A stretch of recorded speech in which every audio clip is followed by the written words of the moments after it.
नमस्कार, आप देख रहे हैं दंगल। मैं हूं गौरव सागर। उत्तर प्रदेश के मुख्यमंत्री योगी आदित्यनाथ ने आज बिना नाम लिए एआईएमआईएम सांसद और नेता असदुद्दीन ओवैसी को दो टूक चेतावनी दे दी कि उत्तर प्रदेश में नागरिकता कानून के विरोध में एक और शाहीन बाग बनाने की धमकी देने वालों के खिलाफ कड़ी कार्रवाई की जाएगी। कानपुर में एक बीजेपी के बूथ सम्मेलन को संबोधित करते हुए योगी आदित्यनाथ ने लगे हाथ अब्बा जान और चाचा जान के अनुयायियों को भी कड़े शब्दों में कह दिया कि माहौल खराब करने वालों से कड़ाई से निपटना जानती है सरकार। यही नहीं, योगी आदित्यनाथ ने ओवैसी को समाजवादी पार्टी का एजेंट भी करार दिया। उत्तर प्रदेश में विधानसभा चुनाव से पहले क्या यह ध्रुवीकरण की रणनीति है? 2017 में शमशान कब्रिस्तान, 2022 में अब्बा जान और चाचा जान। इसी पर है आज का दंगल। पहले यह रिपोर्ट।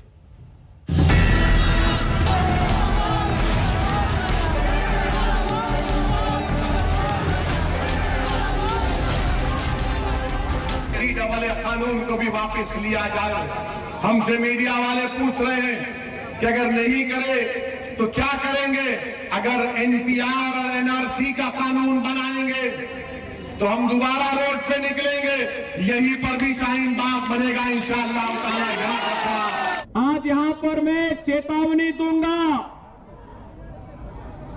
उस व्यक्ति को जो यहाँ पर सिटीजनशिप अमेंडमेंट एक्ट के नाम पर फिर से भावनाओं को भड़काने का कार्य कर रहा है। उत्तर प्रदेश में सीए पर चुनावी बिसात तो असदुद्दीन ओवैसी ने बिछाई, लेकिन उस बिसात पर दांव आजमाने सूबे के मुख्यमंत्री योगी आदित्यनाथ भी उतर आए। योगी ने एक सांस में ओवैसी को निशाने पर लिया और उन्हें अखिलेश यादव का एजेंट बता गए। साथ में चेतावनी उनके अनुयायियों को भी दे गए। मैं इस अवसर पर चाचा जान और अब्बा जान के अनुयायियों से कहूंगा कि वे सावधान होकर के सुन लें। अगर प्रदेश की भावनाओं को भड़का करके माहौल खराब करोगे तो फिर सख्ती के साथ सरकार निपटना भी जानती है। हर व्यक्ति जानता है कि ओवैसी समाजवादी पार्टी के एजेंट बनकर के प्रदेश में भावनाओं को भड़काने का कार्य कर रहे हैं। अब दंगा नहीं, दंगा मुक्त प्रदेश के रूप में उत्तर प्रदेश की पहचान है। योगी ने सीए पर राजनीति के शोले को भड़काया तो उसी रैली में बीजेपी अध्यक्ष नड्डा ने जिन्ना पर राजनीति को धार दे दिया। देश को खंडित करने का काम जिन्ना ने किया और आज जो लोग जिन्ना को याद करते हैं उनको चुनाव में मुंह तोड़ जवाब देना ये राष्ट्रवादी ताकतों का काम होता है। इसको हम सीए पर जिन्ना का मुद्दा उत्तर प्रदेश के चुनावों में बड़ा असर डाल सकता है। एक ओर ओवैसी की धमाकेदार एंट्री से मुसलमान वोटों के बंटने का अंदेशा है तो दूसरी ओर हिंदू वोटों के ध्रुवीकरण कराने का आरोप लग रहा है। 2017 के यूपी चुनाव में शमशान कब्रिस्तान का दांव खेला गया था। 2022 के लिए भी वैसा ही माहौल बनता जा रहा है। लखनऊ से कुमार अभिषेक के साथ आज तक ब्यूरो। तो भारतीय जनता पार्टी यह दावा कर रही है कि 2022 के चुनाव राष्ट्रवादी बनाम जिन्नावादी है। कौन कर रहा है उत्तर प्रदेश में ध्रुवीकरण की राजनीति? अखिलेश यादव का जिन्ना दाव, असदुद्दीन ओवैसी का शाहीन बाग की धमकी, या फिर योगी आदित्यनाथ का अब्बा जान और चाचा जान? क्या ध्रुवीकरण ही है जीत की कुंजी? दंगल में आज हमारे साथ है भारतीय जनता पार्टी से प्रवक्ता प्रेम शुक्ला, एआईएमआईएम से प्रवक्ता वारिस पठान और नेता समाजवादी पार्टी से राजीव राय, बहुजन समाज पार्टी से एमएच खान और कांग्रेस से राजेश मिश्रा। लेकिन सबसे पहले प्रेम शुक्ला जी, योगी आदित्यनाथ की चेतावनी अब्बा जान और चाचा जान के अनुयायियों को किसकी ओर है उत्तर प्रदेश के मुख्यमंत्री का संकेत? मुख्यमंत्री का संकेत स्पष्ट तौर पर जो इस देश में, इस प्रदेश में सीएए के नाम पर अराजकता फैलाने का प्रयास करेगा, ध्रुवीकरण करने का प्रयास करेगा, जो कोई अराजकता फैलाएगा, कानून एवं व्यवस्था की स्थिति को बिगाड़ेगा, उसके लिए स्वाभाविक तौर पर प्रदेश का मुख्यमंत्री होने के नाते आदरणीय योगी आदित्यनाथ जी का दायित्व है कि वो ऐसे अराजक शक्तियों के खिलाफ, ऐसे अराजक तत्वों के खिलाफ उनको चेतावनी दें। और स्वाभाविक तौर पर आदरणीय योगी आदित्यनाथ जी ने अराजक शक्तियों को चेतावनी देने का काम किया है कि आप उत्तर प्रदेश में उपद्रव करने की कोशिश ना करें, आप अराजकता फैलाने की कोशिश ना करें, आप धार्मिक ध्रुवीकरण फैलाने की कोशिश ना करें। यह तो संविधान सम्मत बात की है आदरणीय योगी जी ने। कौन कर रहा है इस तरह से धार्मिक ध्रुवीकरण? वारिस पठान, आप ध्रुवीकरण का आरोप भारतीय जनता पार्टी पर लगा रहे हैं। उत्तर प्रदेश में शाहीन बाग बनाने की धमकी बीजेपी का आरोप है, यह आपकी पार्टी ने किया। ध्रुवीकरण की राजनीति कौन कर रहा है वारिस पठान? देखिए गौरव साहब, ध्रुवीकरण की राजनीति करने की मोनोपोली तो सिर्फ भाजपा के पास है, ये आप भी जानते हो, पूरा देश जानता है इस बात को। अब योगी की बात से आप कुछ समझ सकते हो कि कितनी घबराहट, बौखलाहट उनके अंदर आ गई है, क्योंकि वो समझ गए कि इस बार उत्तर प्रदेश के सीएम नहीं बनेंगे और भाजपा हारेगी इंशाअल्लाह। अब रहा सवाल हमारा वहां जाना, तो बिल्कुल हम तो फर्स्ट डे से बोलते आ रहे हैं कि हम उत्तर प्रदेश में चुनाव लड़ेंगे, तकरीबन 100 सीटों पर हमारे उम्मीदवार चुनाव लड़ेंगे और हमको यकीन है कि हमारा ग्रास रूट लेवल पे 5 साल में बहुत अच्छा काम हुआ है, हम जीतेंगे, वहां पर कामयाब होंगे। तो इनके पेटों में दर्द हो गया। अब लोग सवाल करते हैं योगी से कि आप बताइए पिछले 5 साल में सिवाय उत्तर प्रदेश में नाम बदलने के आपने क्या काम किया? उनके पास जवाब नहीं है। क्राइम रेट बढ़ गया, किस तरह कंट्रोल होगा? उनके पास जवाब नहीं है। हाथरस के इंसिडेंट्स पे उनके पास जवाब नहीं है। गोरखपुर पे साइलेंट है। लखीमपुर आपने देखा कि किस तरह उनके मंत्री के बेटे ने किसानों को कुचल दिया, जवाब नहीं है। तो ये सारे सवालों के जवाब से तो लोगों ये के सब ध्यान सवाल को पूछिए, भटकाने के लिए अब योगी आ गए ये बताने हमको। ये सब सवाल पूछिए, ये सब चुनाव में आप सवाल पूछिए, लेकिन बात क्या कर रहे हैं असदुद्दीन ओवैसी? एक और शाहीन बाग बनेगा। लेकिन राजीव राय, योगी आदित्यनाथ का तो आरोप यह है कि असदुद्दीन ओवैसी तो समाजवादी पार्टी के एजेंट है। आरोप यह लगा रहे हैं कि दोनों ही अल्पसंख्यकों की राजनीति कर रहे हैं, अल्पसंख्यकों को भड़का रहे हैं, यह मुस्लिम वोट की राजनीति है। देखिए कौन एजेंट है कौन नहीं है पूरी जनता जानती है। उत्तर प्रदेश के चीफ मिनिस्टर योगी को भी वारिस पठान जी, एक बार राजीव जी अपना पक्ष रख ले, मैं आपके पास फिर लौटूंगा। कल तक मायावती। वारिस जी, राजीव जी बोलिए। मैं बोलूं ना? गौरव जी, राजीव राय, मुझे एक राजीव राय, केवल राजीव राय। अरे बात करो जी, मैं बोल सकता हूं? बिल्कुल सर, बोलिए। गौरव जी, मुझे ये कहा गया था कि जो आज का डिबेट है इसका मुद्दा होगा जमुना एक्सप्रेसवे का नाम बदलने पर। ये हिंदू मुसलमान का होता तो मैं व्यक्तिगत रूप से अवॉइड करता हूं। और जहां तक आज के अब आ गया हूं, तो आप जिस मुद्दे पर बात कर रहे हैं पूरे देश को पता है कि बी टीम किसकी है। जहां जहां भारतीय जनता पार्टी को फायदा होता है, बिहार इसका ज्वलंत उदाहरण है। ये एक मौसमी पार्टी है जो आ जाती है, तो उससे ए टीम है, बी टीम है, सी टीम है, उससे कोई फर्क नहीं पड़ता। जिन मुद्दों पर भारतीय जनता पार्टी के नेता बदहवासी में जगह जगह जाकर बोल रहे हैं, उन मुद्दों को भी जनता समझ रही है कि इनके पास उन तमाम सवालों के जवाब नहीं है। जिन वादे पर सरकार आई थी, झूठ बोलकर सरकार आने वाली सरकार सिर्फ नाम बदलने का काम कर रही है। नौजवान पूछ रहे हैं रोजगार कहाँ है, महिलाएं हमारी पूछ रही है हमारी सुरक्षा कहाँ है, किसान पूछ रहे हैं दोगुनी आय कहाँ है, उत्तर प्रदेश पूछ रहे हैं विकास कहाँ गायब है, अपराधी खुलेआम घूम रहे हैं, मंत्री कहीं अपनी गाड़ी से रौंदवा रहे हैं, तो कहीं थप्पड़ मारने वाले को जिलाध्यक्ष बनाया जा रहा है, तो कहीं कोर्ट में गोलियां चल रही है, अपराध में नंबर 1 हो गया। जिन मुद्दों पर जनता चाहती है कि महंगाई क्यों बढ़ी, अपराध क्यों बढ़ा, बेरोजगारी क्यों बढ़ी, लोग क्यों तड़प तड़प कर मरे, उन मुद्दों पर जनता सुनना चाहती है। और इनकी बदहवासी और मेंटल बैंकरप्सी बताती है कि उन मुद्दों को छोड़कर तमाम सारे मुद्दे करेंगे, लेकिन हम बात खाली वो विकास की करेंगे, बात इनके वादों को याद दिलाने के लिए करेंगे, बात ये इस बात जरूर करें, जिन मुद्दों पर सरकार में आए थे उसने क्या किया। जरूर करें, लेकिन इसमें फिर यह भी समझा दे कि जिन्ना का महिमा मंडन क्यों। वैसे आज की डिबेट का ये टॉपिक इसलिए बदला क्योंकि योगी आदित्यनाथ का अब से थोड़ी देर पहले जो बयान आया था, तो खबर उस हिसाब से आगे बढ़ी। लेकिन जिन्ना का महिमा मंडन और पूर्वांचल एक्सप्रेसवे, क्या दोनों में आपको तालमेल दिखता है या नहीं दिखता है? इसका उत्तर आप दीजिएगा। लेकिन वारिस पठान आपको जवाब देना चाहते हैं, प्रेम शुक्ला जी भी। इससे पहले कि मैं खान साहब के पास जाऊं या मिश्र जी के पास जाऊं, वारिस पठान जल्दी से आप भी उत्तर दीजिए। कह रहे हैं आप तो मौसमी पार्टी हैं, वही जाते हैं जहां बीजेपी को लाभ होता है। देखिए समाजवादी पार्टी को भी समझ में आ गया क्या इन्होंने किस तरह से मुसलमानों के 19% वोट तो इनको चाहिए मगर कुछ नहीं किया। 12 2012 के घोषणा पत्र में इन्होंने कहा था कि अगर हम सत्ता में आ जाएंगे तो 16% रिजर्वेशन मुसलमानों को देंगे जॉब और रिजर्वेशन में। इनने नहीं दिया। ये तो बहन जी के साथ स्कूटर और मोटरसाइकिल पे घूमते थे और एक दूसरे को गाली दे रहे, जबकि बहन जी तो बीजेपी के साथ 3 बार सत्ता में रह चुकी। तो बी टीम कौन है, साथ में कौन है, ये अब तमाम लोग देख रहे हैं।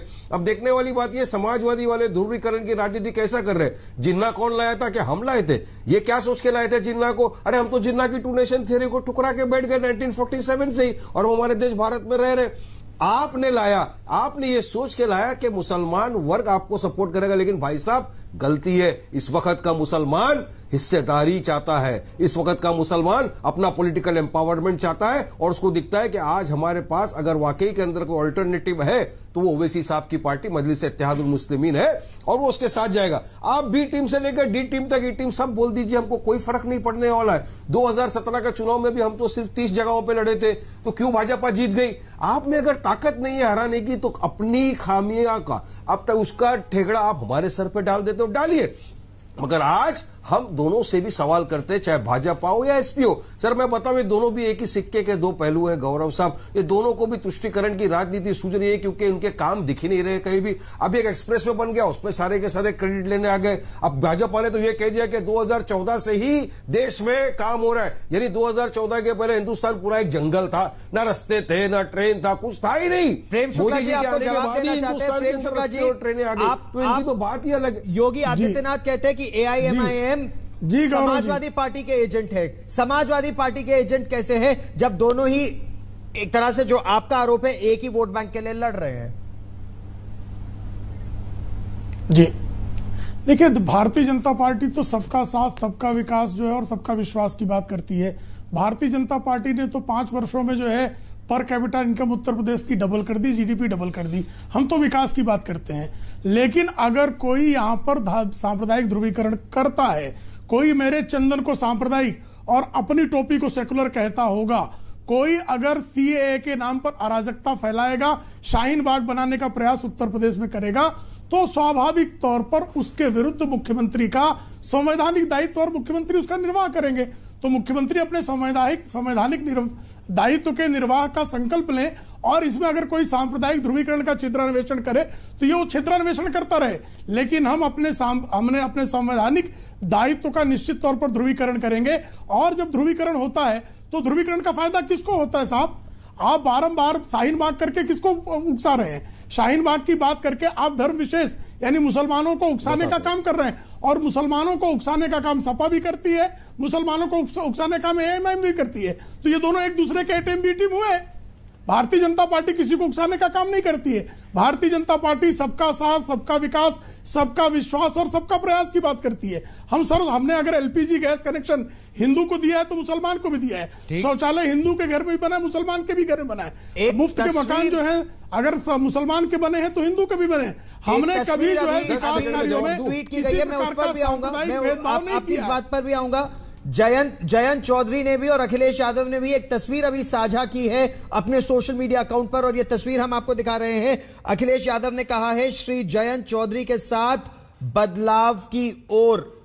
अखिलेश यादव और जयंत चौधरी एक साथ हाथ मिलाते हुए आरएलडी को 36 सीटें दी जा सकती हैं पश्चिमी उत्तर प्रदेश में। और बेहद महत्वपूर्ण ये इसलिए भी हो जाता है, अगर हम बात करें तो मुजफ्फरनगर, मेरठ, बागपत, गाजियाबाद, गौतम बुद्ध नगर, आगरा, अलीगढ़, एटा, फिरोजाबाद, और यहां से अगर आप चलते रहिए फिर मुरादाबाद, बदायूं, बरेली, पीलीभीत, यह पूरा एक क्षेत्र है जहां पर असर कितना पड़ेगा इसका।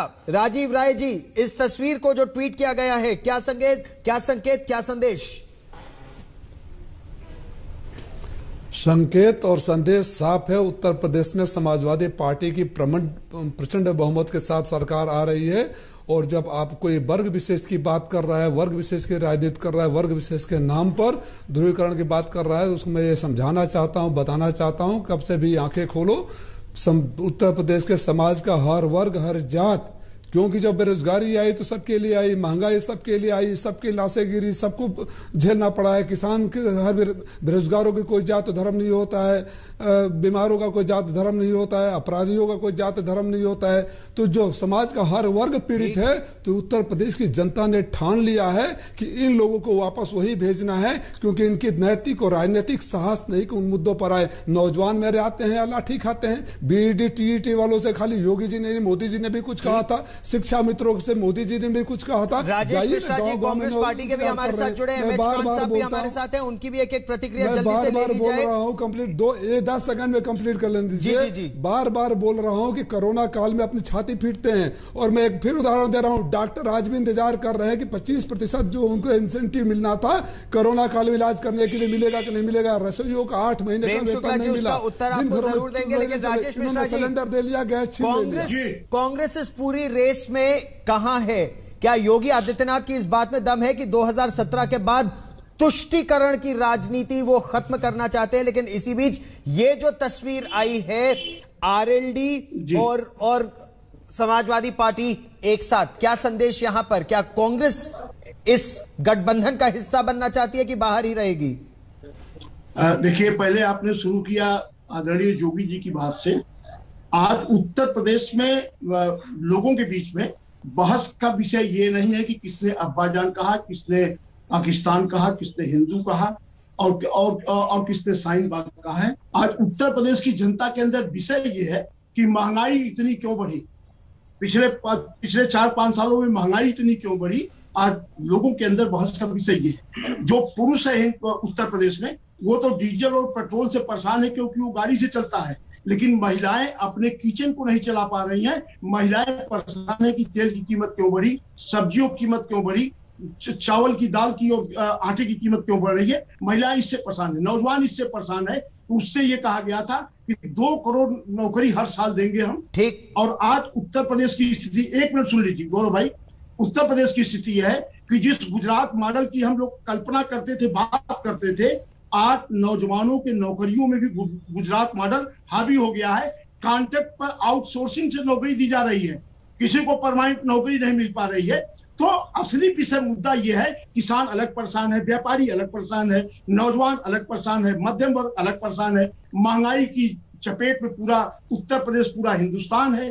तो आज बहस का विषय सबसे बड़ा ये है। और आपने अभी एक जो फोटो दिखाई है आदरणीय अखिलेश जी की और जयंत चौधरी जी की, ये मुद्दा उनका अपना मुद्दा है कि वो समझौता करते हैं, कितने सीट पे करते हैं, कितने पे नहीं करते हैं।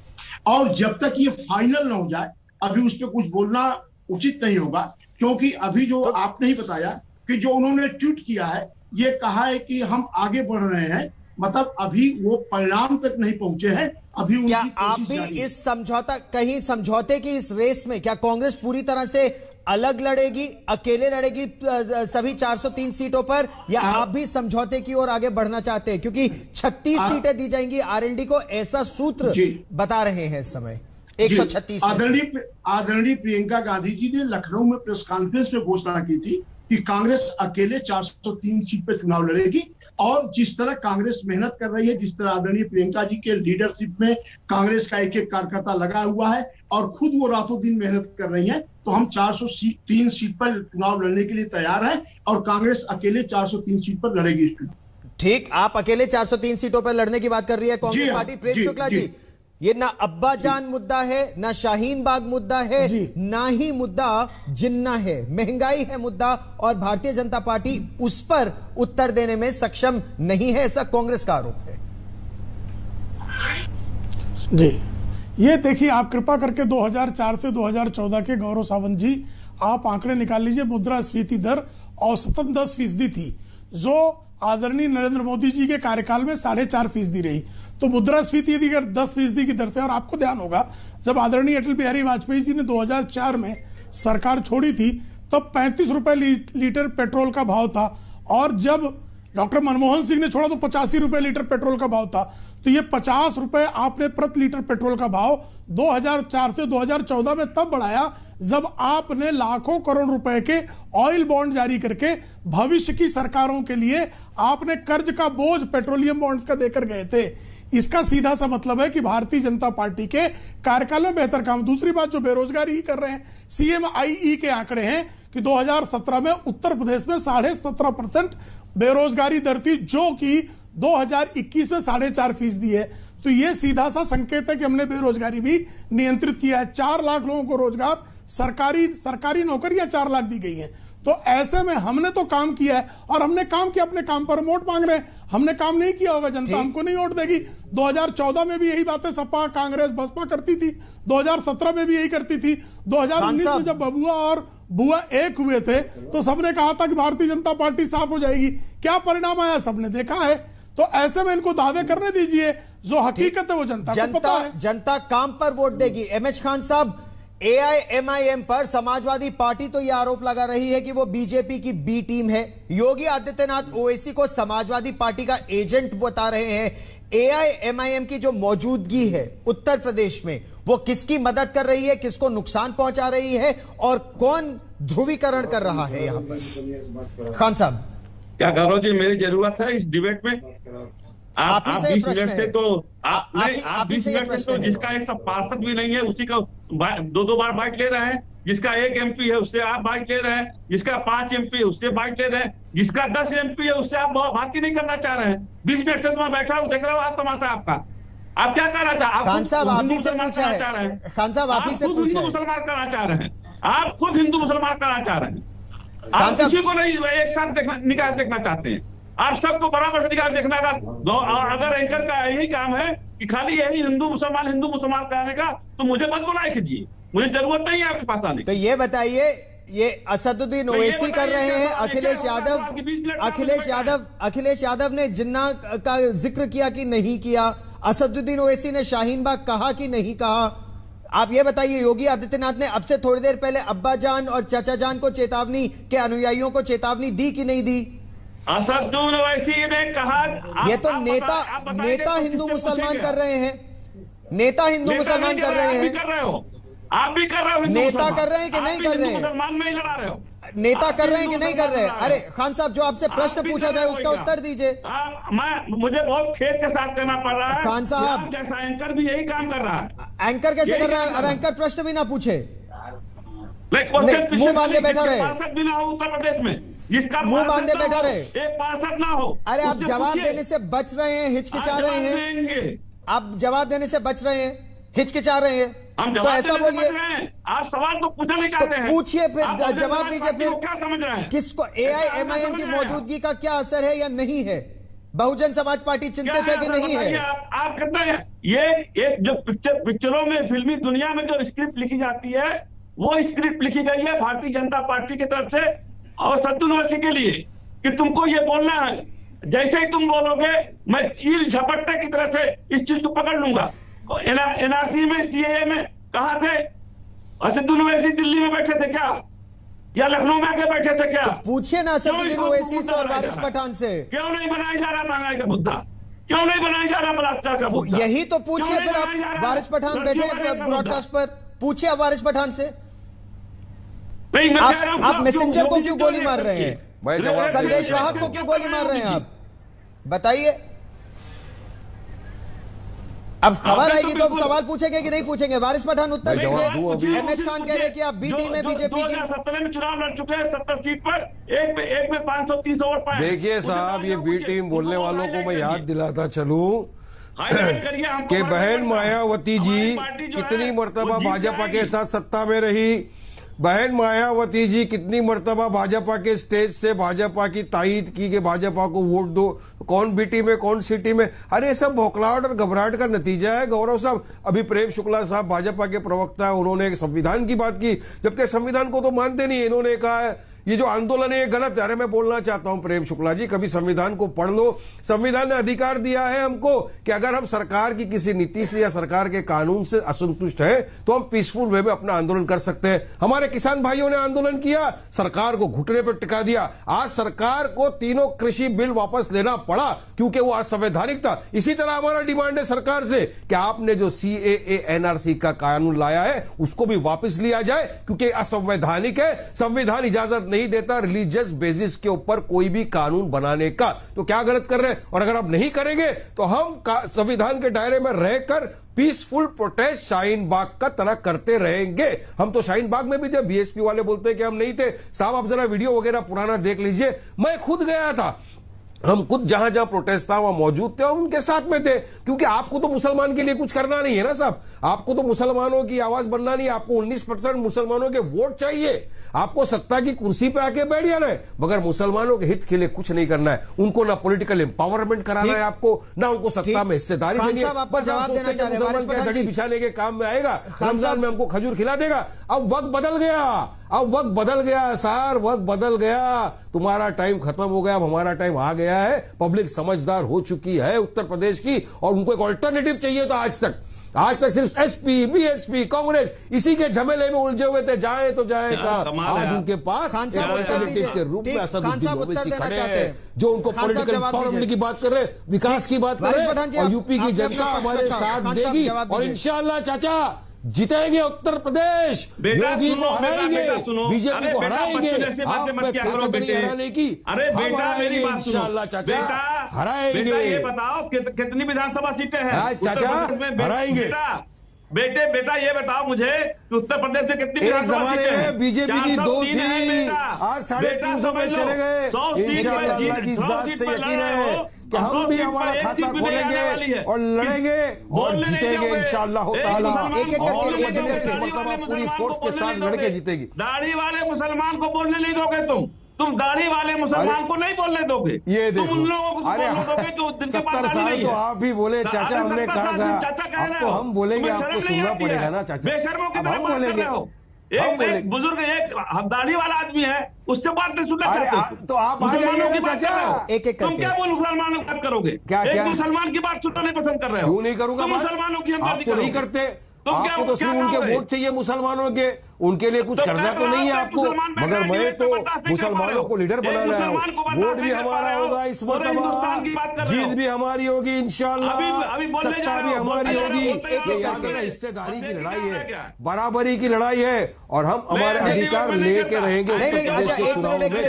वारिस पठान जी, खान साहब को बोलने दीजिए। खान साहब केवल आप बोलेंगे, खान साहब बोलिए ना, बोलिए प्लीज, आप बोलिए। देखिए ये इस तरह का डिबेट ये करते हैं। ये एक मुसलमान जो दाढ़ी वाला मुसलमान है उसको भी बोलने नहीं दे रहे हैं। ये पूरे उत्तर प्रदेश के मुसलमानों की बात कर रहे हैं। ये शर्मनाक बात है ये। और ये 100 सीट पर लड़ रहे हैं, बच्चों जैसी बातें कर रहे हैं। 100 सीट पर कोई बन सकता है, बेबुनियाद इल्जाम लगाएगा। अब देखिए ये बोल रहे हैं, आवाज कम कराइए इनकी, इनकी आवाज कम कराइए, भी नहीं कर सकता, इनकी आवाज कम कराइए। शर्म आनी चाहिए। और मैं चुप हो जाता हूं। इल्जाम लगा रहे हो वारिस पठान जी, खान साहब को बोलने दीजिए। बुजुर्ग सफेद दाढ़ी का हवाला दे रहे हैं। वारिस पठान जी आपसे निवेदन है, खौफ दिल में रखो चाचा, खुदा का खौफ रखो। आखिरत है, आखिरत में जवाब देना पड़ेगा अल्लाह के सामने जाके। झूठ नहीं बोलेगा, झूठ नहीं बोलना, मुसलमान की इज्जत करना सीखो, झूठ नहीं बोलेगा, गाली मत दो, वरना असर के मैदान में आपका गिरबान पकड़ा जाएगा। चाचा कि आपने झूठ बोला था नेशनल टेलीविजन के ऊपर बैठ के, हमारी पार्टी के बारे में, हमारे कायद के बारे में आप झूठ बोला था आपने। व्यापारियों को यहाँ से खदेड़ भगाएगा, तुम्हारे जैसे व्यापारियों को यहाँ से खदेड़ भगाएगा। 100 सीट पर लड़ रहे हो, शर्म आनी चाहिए। पूरी बिल्कुल भगाएगा, 100 सीट पे कोई सरकार में नहीं आ सकता। 100 सीट पे प्रदेश का मुसलमान इस मरतबा हिस्सेदारी की लड़ाई लड़ रहा है और वो यकीनन इंशाअल्लाह उम्मीद है कि हमारे को वोट देगा और हमारे कैंडिडेट्स को सही बात है। एक एक करके मेरा दोनों से निवेदन है, सविनय निवेदन है, दोनों से निवेदन है, एक एक करके। खान साहब आप अपना पक्ष रखिए, वारिस पठान जी उसके बाद आप अपना पक्ष रखिएगा हमारे साथ, और कांग्रेस, सपा और भाजपा के भी प्रवक्ता हैं, सभी की बातें सुनेंगे। वारिस पठान जी पर यह आरोप लगा रहे हैं कि वो केवल 100 सीटों पर लड़ रहे हैं, तो 100 सीटों पर लड़ना गलत क्यों है खान साहब? वो तो ये कह रहे हैं जहां पर वो मजबूत है, एक असर डाल सकते हैं, वहां लड़ रहे हैं वारिस पठान जी। ये AIMIM का पक्ष है। खान साहब अपना पक्ष रखिए, फिर मैं बाकी अतिथियों के पास जाऊंगा। देखिए, ये बार बार कह रहे हैं कि हम वहां सरकार बनाएंगे। क्या 100 सीट पर लड़के कोई सरकार बना पाया आज तक? 403 विधानसभा सीट है। अगर हिम्मत है, औकात है, तो 403 पे लड़े, हर पार्टी को लड़ने का अधिकार है। लेकिन ये 100 सीट ये स्क्रिप्ट लिखी गई है, क्या नाम है, दिल्ली में, नागपुर में लिखी गई स्क्रिप्ट। अब ये एक स्क्रिप्ट दे दी गई है ओवैसी को, एक दे दी गई बीजेपी को कि यही बोलना है, यही करना है, हिंदू मुसलमान करना है, मुद्दों पर बात मत करना, कत्ल पर बात मत करना, किसानों पर बात मत करना, महंगाई पर बात मत करना, बलात्कार पर बात मत करना। और ये जिस तरह से ये प्रेम शुक्ला जी मैं आपके पास भी आऊंगा, क्योंकि आरोप सीधा आप पर लग रहा है कि ये आप चुपचाप अभी बैठे सुन रहे हैं, लेकिन भारतीय जनता पार्टी ने दिल्ली में पूरी स्क्रिप्ट लिखी है और ये स्क्रिप्ट वारिस पठान जी को और उनकी पार्टी MIM को आप लोगों ने सौंप दी है। प्रेम शुक्ला जी पहले आप, फिर वारिस पठान जी आप, और समाजवादी पार्टी और कांग्रेस के पास भी आ रहा हूं। प्रेम शुक्ला जी जल्दी से उत्तर दीजिए। जी गौरव जी, सांप्रदायिक स्क्रिप्ट लिखने की का आरोप तो हम पे लगा रहे हैं, लेकिन सफेद दाढ़ी और दाढ़ी वाला मुसलमान, बिना दाढ़ी वाला मुसलमान, ये अंतर कौन कर रहा है? मुसलमानों में भी ध्रुवीकरण कि दाढ़ी वाले अलग हो जाएंगे, बिना दाढ़ी वाले अलग हो जाएंगे, सफेद दाढ़ी वाले अलग होंगे, काली दाढ़ी वाले अलग होंगे, टोपी वाले अलग होंगे, बिना टोपी वाले अलग होंगे, रोजादार अलग होंगे, बिना रोजेदार अलग होंगे। साहब, आप सांप्रदायिकता को आप कितने सूक्ष्म स्तर तक ले जाएंगे? कृपा करके ये भी स्पष्ट कर दीजिए। अब मैं तो किसी के बीच में नहीं बोल रहा था गौरव जी, ये मेरे बीच में कोलाहल क्यों है? खान साहब, कोलाहल क्यों? खान साहब, जब वारिस पठान जी बीच में बोल रहे थे, मैंने उनसे निवेदन किया था कि वो चुप रहे। खान साहब अब आपसे निवेदन है, 2 मिनट आपसे निवेदन है। प्रेम शुक्ला जी को अपना पक्ष रखने दीजिए, फिर मैं आप ही के पास आ रहा हूँ। नरेंद्र मोदी जी को चाचा बोल कर दिखाओ, नरेंद्र मोदी जी को चाचा। खान साहब निवेदन है आपसे। खान साहब सविनय निवेदन है। एक प्रेम शुक्ला जी अपना पक्ष रख लें, फिर राजीव राय जी, फिर राजेश मिश्रा जी। चचा जान आराम से, चचा जान बोल के दिखा दो। चचा जान आराम से, शांति शांति, ओम शांति। चचा जान, चचा जान ओम शांति, चचा जान ओम शांति, शांति शांति शांति, ओम शांति। चचा जान गला फट जाएगा। मैं आपके बुजुर्गियत का जो है, आपके बुजुर्गियत का सम्मान कर रहा हूँ। आप क्यों अपना अपमान कराने पर आमादा है जनाब जी? खान साहब, जनता वैसे ही आपको अपमानित करने पर आमादा है, आप उसे भी क्यों अपमान कराना चाहते हैं? आराम से। अच्छा एक मिनट खान साहब, केवल हालांकि आपके शब्द को केवल प्रेम शुक्ला जी अपना पक्ष रखेंगे, फिर खान साहब मैं आप ही के पास आऊंगा। क्या तरीका है गौरव जी? गौरव जी ये क्या तरीका है? ये खान साहब लगातार चिल्ला रहे हैं। खान साहब अगर ये स्क्रिप्टेड है तो परेशानी ज्यादा अगर ये स्क्रिप्टेड है तो फिर आप ये स्क्रिप्ट में क्यों है? खान साहब ये बौखलाहट क्यों? खान साहब इतने खान साहब एक मिनट शांत हो जाइए। प्रेम शुक्ला जी अपनी बात पूरी कीजिए। ये पूरी स्क्रिप्ट आपकी यानी भारतीय जनता पार्टी की दिल्ली में रची गई है और दी गई है AIMIM को। देखिए गौरव जी एक जमाना था जब सपा बसपा को कांग्रेस भारतीय जनता पार्टी की बी टीम कहा करती थी। ऐसा समय भी आया कि उसी सपा बसपा के साथ कांग्रेस को जाकर मिलना पड़ा। सपा और बसपा की दुश्मनी होती थी और बसपा को सपा जो है भाजपा की बी टीम कहती थी। कालांतर में वही जो है बुआ बबुआ जो है एकत्र आए और फिर भी चुनाव हार गए। तो अब इनके पास जो है भारतीय जनता पार्टी ने जिस तरह से उत्तर प्रदेश में विकास का मार्ग प्रशस्त किया है, जनता जिस तरह से भारतीय जनता पार्टी पर मुदित है और भारतीय जनता पार्टी के पक्ष में सतत जनादेश दे रही है, उसके कारण इनको पीड़ा है। अब इनको लगता है कि हम किसी तरह ध्रुवीकरण कर लें, हम किसी तरह मुसलमानों को भड़का के उनका वोट ले लें, कुछ जातियों को हम बिखेर दें, हिंदुओं को बांट दें, मुसलमानों को एकत्र कर लें और चुनाव जीत जाएं। साहब इस देश की जनता बहुत जागरूक है, मुसलमान भाई भी बहुत जागरूक हैं, हिंदू तो जागरूक है ही है। और ऐसे में विकास पर ही वोट मिलने वाला है। जिन लोगों ने उत्तर प्रदेश को हमेशा से कि भाई जब मुसलमानों का मुहर्रम आएगा तो जुलूस निकलेगा, हिंदुओं की दुर्गा पूजा का जुलूस प्रतिबंधित हो जाएगा, गौ हत्या जो है वो अलाउ कर दी जाएगी, गली गली में गायें काटी जाएंगी। आप ये जो सब हरकतें करते थे कि ऐसी स्थिति थी कि सामान्य किसानों के मवेशियों को समाजवादी पार्टी के शासनकाल में रोज गौ तस्कर चुरा ले जाते थे और काट कर जो है उसका मांस बेच देते थे। यहां तक कि उनका दुस्साहस हो गया था कि आजम खां की भैंसें तक खोल ले गए। ऐसी स्थिति से उत्तर प्रदेश को मुक्त कराने में माफिया से मुक्त कराया है, तस्करों से राजीव राय जी इसका उत्तर देंगे क्योंकि सीधा आरोप सपा पर। आतंकवादियों का धर्म पूछकर, आतंकवादियों के खिलाफ मुकदमे वापस लेते थे, ऐसे आतंकवादियों से उत्तर प्रदेश को मुक्त कराया गया है। इसके कारण उत्तर प्रदेश की जनता भारतीय जनता पार्टी के साथ है। जिसको अपना एजेंडा फैलाने की कोशिश करना है करें, किंतु अराजकता कोई फैलाएगा तो उसके खिलाफ। राजीव राय जी, भारतीय जनता पार्टी बार बार यह दावा कर रही है कि वो तो विकास के नाम पर वोट मांग रहे हैं, जो उन्होंने काम किया उसके नाम पर वोट मांग रहे हैं। इस चुनाव से पहले पाकिस्तान के संस्थापक मोहम्मद अली जिन्ना का जिक्र तो अखिलेश यादव ने किया, शाहीन बाग का जिक्र तो असदुद्दीन ओवैसी ने किया। जेपी नड्डा ने आज कानपुर में कहा कि यह चुनाव राष्ट्रवादी विचारधारा और जिन्नावादी सोच के बीच है। गौरव जी, आपसे एक हाथ जोड़ के निवेदन है, आप इस प्रोग्राम के बाद जरा रिव्यू कर लीजिएगा कितना टाइम शोरगुल में खत्म हुआ और कितना टाइम भारतीय जनता पार्टी के प्रवक्ता को दिया गया। तो उम्मीद करता हूं कि मेरे साथ भी ईमानदारी बरती जाएगी। बिल्कुल साहब, जब विकास की बात करते हैं ना, तो उत्तर प्रदेश के जख्म पर नमक छिड़कने का काम करते हैं आप। वो झूठ भी इतने सलीके से बोला कि एतबार नहीं करता तो और क्या करता। आप विकास की बात करते हैं, 4.5 साल बीत गया और नाम बदलने का काम करते रह गए। एक प्रोग्राम यहाँ नहीं है जिसका शिलान्यास और उद्घाटन आपने किया हो। लखनऊ में बैठा हूँ आपके स्टूडियो में सावंत जी, आप इधर से जिधर भी देखिए तो जिस सचिवालय में मुख्यमंत्री जी बैठते हैं वो समाजवादी पार्टी ने है। जहां अंतर्राष्ट्रीय मैच कराते हैं वो समाजवादी पार्टी ने बनाया है। जिसको अंतर्राष्ट्रीय पैमाने पर लाया वो Gomti river front Samajwadi party का, और अन्य सरकारों का भी काम दिख जाएगा, इनका कहीं काम नहीं दिखेगा। गौरव जी, आप पूर्वांचल एक्सप्रेस की बात शुरुआत में ही कर रहे थे, मैं फिर आपको याद दिला दूं, पूर्वांचल एक्सप्रेसवे का 60% पैसा समाजवादी पार्टी ने दिया था, अलाइनमेंट हमने दिया था। इनको टेक्निकलिटी भी वहां नहीं पता है कि सिलिकॉन सीट क्यों वहां से हटा दिया गया, रोड कांग्रेस के हिसाब से मेडल क्यों कम कर दिया गया।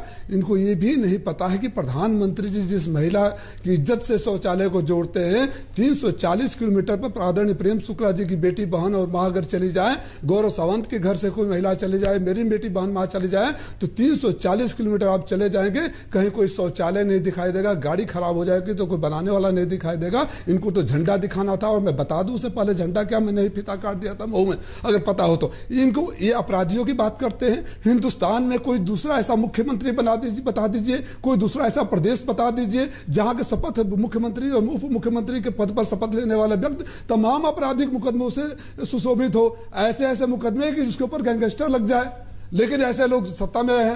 मैं नहीं बोल रहा हूं, आज तक नहीं बोल रहा है, कोई पार्टी नहीं बोल रही है। एडीआर की रिपोर्ट बताती है कि सबसे ज्यादा अपराधी इस सरकार के मंत्री और मुख्यमंत्री और सांसद और विधायक। एडीआर की रिपोर्ट पढ़ लीजिए साहब। आपके साहब अमित शाह आते हैं, बोलते हैं कि 12 बजे रात को भी महिलाएं चली जाती है। अरे मान्य मोटा भाई, अपने आंकड़े पढ़ लो, एनसीआरबी के आंकड़े बोलते हैं कि उत्तर प्रदेश में देश में सबसे ज्यादा महिलाओं के प्रति अपराध होता है। तो झूठ बोलते रहो, जोर जोर से बोलते रहो।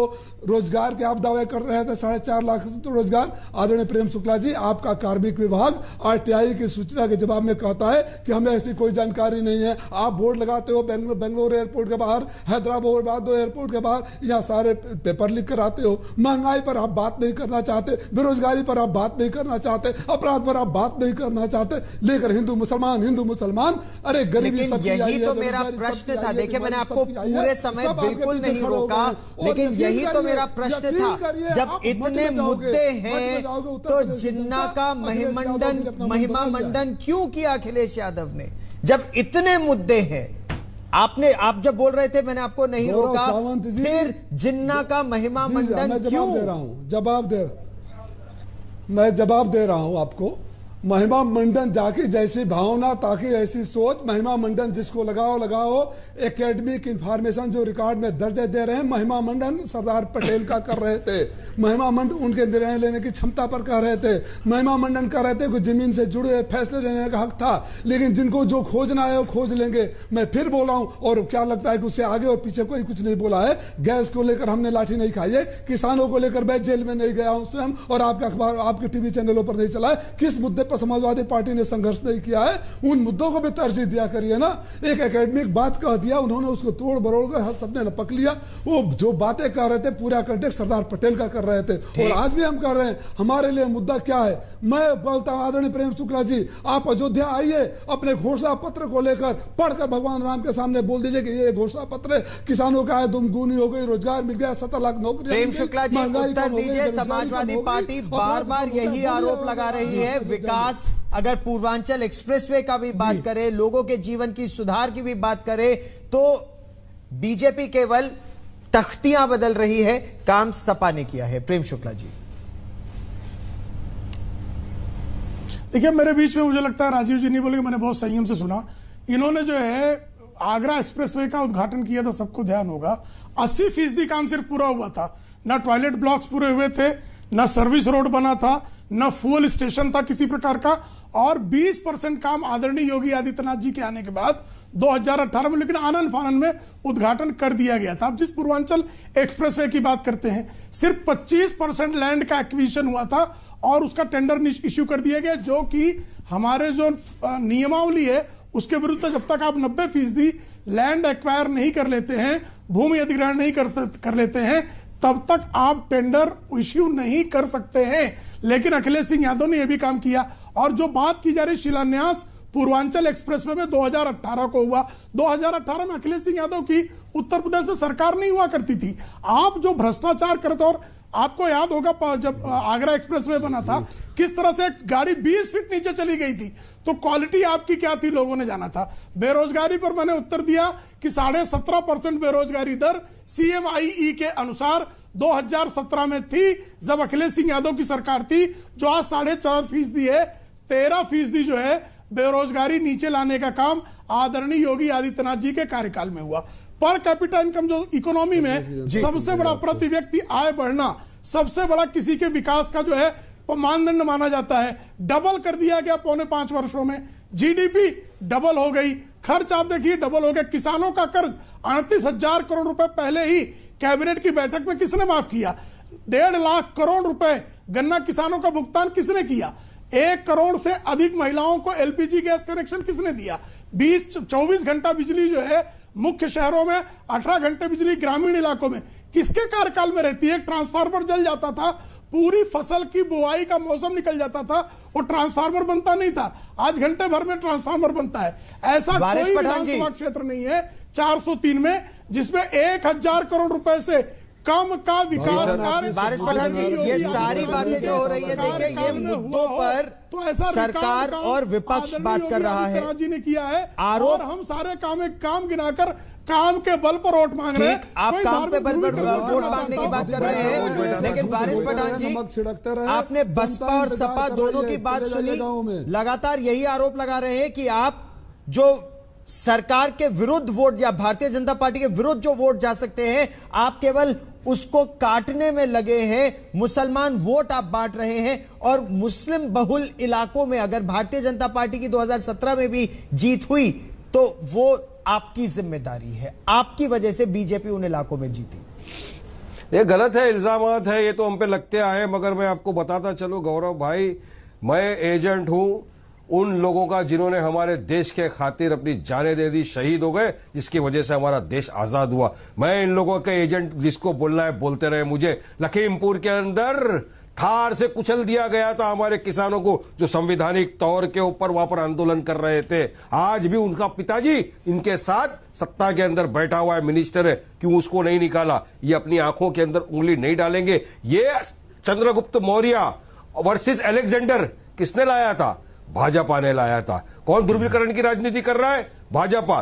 दूसरी तरफ समाजवादी पार्टी ने क्या लाया? जिन्ना। क्यों लाया गया था? ध्रुवीकरण की राजनीति कौन कर रहा है? समाजवादी। ये दोनों एक सिक्के के पहले, और अब इनको लग रहा है कि जनता इनकी बात को समझ गई है तो इल्जाम हम पे लगाएंगे। अरे हम तो विकास की बात कर रहे हैं ना, हम तो हमारे अधिकार की बात कर रहे हैं। और शाहीन बाग अगर बन रहा है तो क्या प्रॉब्लम है? अगर पीसफुल प्रोटेस्ट करके राजेश मिश्रा जी, अगर शाहीन बाग बन रहा है तो क्या गलत है? एक प्रोटेस्ट है, क्या आप इस तर्क से सहमत हैं?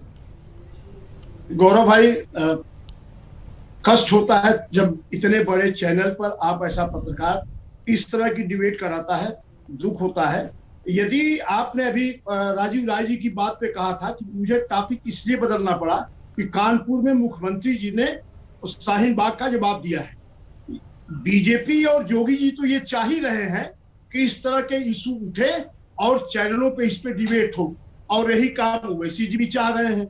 और यदि वो दोनों चाह रहे हैं इसलिए आपने टॉपिक बदल दिया तो कष्ट होता है। आपका चैनल बहुत सम्मानित चैनल है, आपके चैनल, आप जैसा पत्रकार है, और इस पे डिबेट इस तरह की बात कराना मुझे लगता है कि ये उचित नहीं है। तो अगर ये मुद्दे उठे तो ये डिबेट भी ना हो। अब आप ये कह रहे हैं कि वो कहते रहे और क्यों ऐसे कह रहे हैं, हम ये प्रश्न भी ना करें। गौरव भाई, हमारी बात सुनिए, आप हम ये प्रश्न भी ना करें। आप वही मुद्दा आप डिबेट उनसे कराइए। भैया, मुख्यमंत्री एक चीज कह रहे हैं, मुख्यमंत्री कह रहे हैं कि अगर असदुद्दीन ओवैसी शाहीन बाग कहेंगे तो कार्रवाई होगी, ना बोला जाए। समाजवादी पार्टी अगर जिन्ना कहे हम ना प्रश्न पूछे। गौरव भाई प्लीज हमारी बात सुन लीजिए, आप तो तब लगातार बोल रहे हैं। मैं नेता बोलते रहे और मीडिया प्रश्न ना पूछे, ये किस तरह का मीडिया हो कि जो प्रश्न भी ना पूछे। खैर, जनता इस बारे में क्या सोचती है, आप सब मेरे साथ जुड़े, बहुत बहुत धन्यवाद। जनता इस बारे में क्या सोचती है ये हम आपको बताएंगे। और हमारा आज का प्रश्न यह था कि क्या असदुद्दीन ओवैसी पर समाजवादी पार्टी की बी टीम होने का योगी आदित्यनाथ का आरोप सही है? जो आपके जवाब हमें मिले हैं उनमें 67% कह रहे हैं हां ये सही है, 33% का कहना है नहीं ये सही नहीं है। दंगल में आज इतना ही। एक छोटा सा ब्रेक, देश और दुनिया की ताजा खबरों के लिए देखते रहिए आज तक।